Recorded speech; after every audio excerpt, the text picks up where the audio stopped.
நண்பர்கள் அனைவருக்கும் வணக்கம். இன்னைக்கு நம்ம இந்த வீடியோல விவசாயிகளுடைய வங்கி கணக்கில் 15,000 ரூபாய் என்ற தகவல் வெளியாகியுள்ளது. ஸோ அதை பத்தி தான் இப்ப நம்ம பார்க்க போறோம்.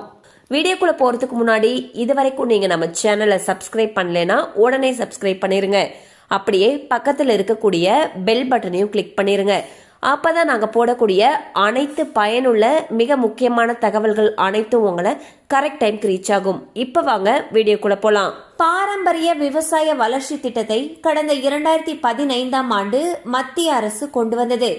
கடந்த 10 ஆண்டுகளில் இந்த திட்டம் இந்தியாவின் இயற்கை வேளாண்மை இயக்கத்தின் ஆணிவேராக உருவெடுத்துள்ளது.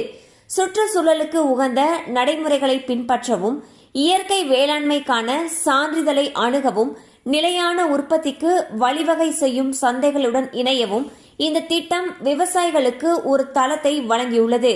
பாரம்பரிய விவசாய வளர்ச்சி திட்டத்தின் கீழ் மாநிலங்கள் அல்லது யூனியன் பிரதேசங்களுக்கு 3 ஆண்டுகளுக்கு ஹெக்டேருக்கு 31,500 ரூபாய் நிதி உதவி வழங்கப்படுகிறது.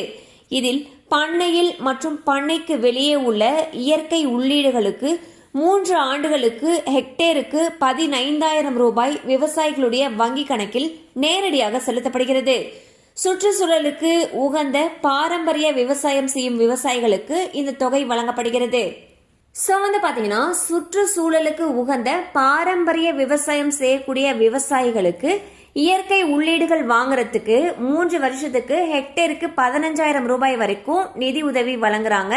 இதுல நீங்க விவசாயம் சார்ந்த பொருட்கள் வாங்குறதுக்கு இந்த தொகையை பயன்படுத்திக்கலாம். மேலும் இது சம்பந்தமான தகவல் உங்களுக்கு தேவைப்படுச்சுன்னா அருகில் இருக்கக்கூடிய வேளாண்மை அலுவலகத்தை அணுகலாம். கண்டிப்பா அந்த அப்டேட் உங்களுக்கு பயனுள்ளதா இருந்திருக்கும் நம்புறோம். மேலும் இது போல அப்டேட்ஸ் உங்களை உடனே ரீச் ஆகணும்னு நினைச்சீங்கன்னா நம்ம சேனலோட தொடர்ந்து இணைந்திருங்கள். தேங்க்யூ ஃபார் வாட்சிங்.